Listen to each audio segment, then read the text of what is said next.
So I wanted to talk about the Donald Trump effect, especially regarding black people in the black community. So Snoop Dogg came out saying that he would roast anyone who went to Donald Trump inauguration. Two Chainz recently came out, made a video saying that he was invited, and he said he ain't gonna be going to the White House anytime soon. DJ Akademiks made a really good video on that, and he was very thoughtful and logical, even though this man is just basically talking about entertainers. You know what I mean? I really like his point that he was making on that video, and yeah, it was real cool. Let's see, DL Hughley, he came out talking about Donald Trump, how he's not going to forgive him for anything that he says about Obama.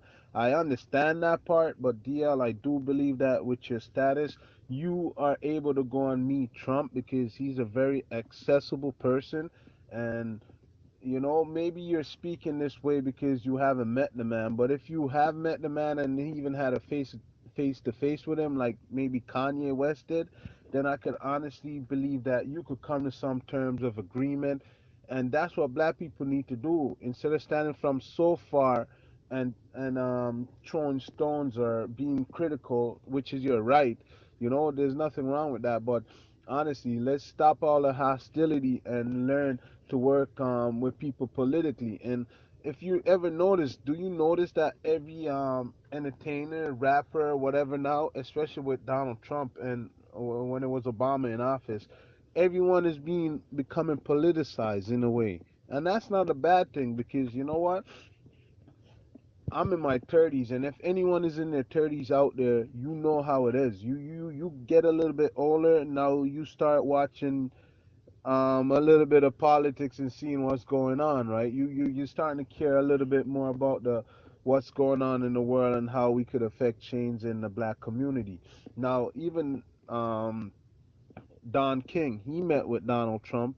And like I said, some of the people who have met with Donald Trump, just think about it. These are all millionaires. These people play with millions. So you can't necessarily play with millions and not, you know what I mean, meet big shot people.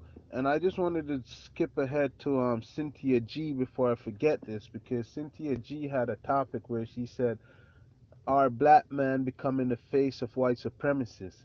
And in the video, I watched the video because I like Cynthia G and these YouTubers because they got content. I don't necessarily always agree with what they say, but I respect that they have so much content on their channel. So I'm just going to talk about that for a minute, as in white supremacy. And what I think white supremacy is actually pretty much good economics. I said it, white supremacy is good economics. And why do I say that? What is the difference? Because white supremacy is not out there blatantly in your face killing and raping and pillaging black people anymore. That's the past. And if you don't want to get with this future that we're living in and this evolution that we're going towards, then you're going to be left behind. And Cynthia G said a lot of things on her channel. I won't be able to go points for points on that because I watched the video and I'm just really coming down off of it. But like I said, instead of people bickering and hollering, if you have accessibility to meet Trump, it would be the best thing to do. In fact, all black people swarmed Donald Trump. Go swarm the man, meet the man, talk to the man, tell him that yeah, we have issue and we want to work with you politically.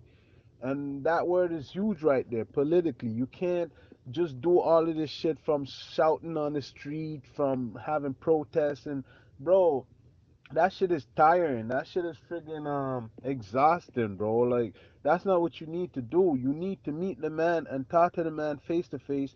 And in fact, next time you're gonna make a video, tell me or tell us what you want directly, so that you could get it because I really don't understand this white supremacy bullshit. To be honest, I've lived in this country all my life, and I'm just talking about a person who, say for instance, yeah, you might call us the layman, but I just get up and I go to work every morning, and yeah, I work for some white people. But if I'm smart enough, or if anyone is smart enough, they save their money and they start their own business, and that's what you do in this country. But anyway, I'm just gonna move on from that one. We had Steve Harvey. He went and go meet Donald Trump recently, and I didn't take nothing away from it. Negative. I know that I listened to Steve Harvey morning show. I remember he had Hillary Clinton on the show, and he was very much behind him, and he was speaking not ill, but he didn't necessarily want Trump to become the president because he saw a lot of conflicts in the character of this man, and that's his right to feel that way. But he went and met with the man, and then as far as what goes on in the meeting, they don't talk about that. But I'm sure that Steve Harvey is a level-headed man, and it's so funny. You could probably now when everyone is gonna have those picture of Steve Harvey and Donald Trump and say, "Oh man, this man's he's in the boule, he's down with this Illuminati shit and whatnot." But bro, be clear, man. If you were a big shot person, these people that are rich and play with $1 million and millions every day, yeah, they live a little bit different from us and whatever. But I don't understand why people always act as if um as if you can't even get there. And if you become famous, that there's gonna be some sort of issue, and then you're automatically Illuminati or some shit. Just look at all the upcoming rappers and artists nowadays, man. I'll just point at something really, really interesting right now because everybody's talking about fake news and putting certain shit out there. But this is my opinion. Look at Nautica. Young Yachty, that dude is becoming the face of Nautica as far as like he's gonna be their designer, I guess, or something like that, right? And look, a year ago, 2 years ago, did you even know Young Yachty? I mean Little Yachty? No, you didn't. Look at young Ma. 2, 3 years ago, you never heard of this person. Now that person is rising throughout the atmosphere. And realistically, that's the possibility and opportunity that everyone have. Whether you have a talent, whether you have a product or a service, you could become rich in a matter of fucking in a year or two, bro, and change your fucking life from rags to riches. And that's what I don't understand about people, bro. If you want this, even me, if I want it, I don't like fame, and so that's the reason why I probably won't go to my highest heights. You know what I mean? Because I'm not for this popularity and fame bullshit. But bro, I do not deny people, and it's just people who being biased. It really pisses me off sometimes. It just pisses me off because bro, you have an opportunity to become rich and to become wealthy in this society that we live in. And for people who are always bashing Trump, I take um I take it to heart a little bit, because like think about it, when Obama he was in office, would you guys have said, "Oh, if a white person worked with Obama, then that person is a nigger lover," right? Like, come on, this is how some people are thinking and telling you to think that you can't be seen with Trump, you can't take a picture with Trump, like Snoop Dogg is saying, like 2 Chain he was saying, DL Hughley he's saying the same shit. I mean, even Steve Harvey he was saying the same shit. But I'm glad, I respect him for what he did, for going out there and meeting the man. Because bro, you don't solve problem by standing by yourself and being friggin' antisocial.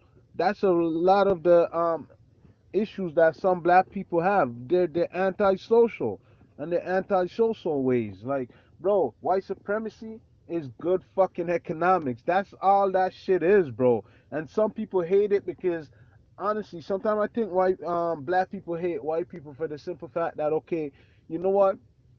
Yeah, let's think about a piece of land and think about your basic necessity of life, which is pretty much a roof over your head and for you to have food on the table. And because of white man control, now for you to have food on your table and a roof over your head, I understand because of how the system is, it's expensive and it's ever expensive, ever increasing. So I understand why people could get emotional, but come on, if you can't admit that, if you're a person willing to get up every day and go work for yours and pretty much you only got to work maybe no more than 12 hours. That's even a lot. I don't even do 12 hour and I'm surviving. You could work even 8 hours. Some people want to work part-time. That's 7 hours or whatever, and you could still survive in this country. And 7 hour out of your day, and then you have the rest of that 24 hour to do your thing. What are you complaining about? There's not much of friggin' complaint.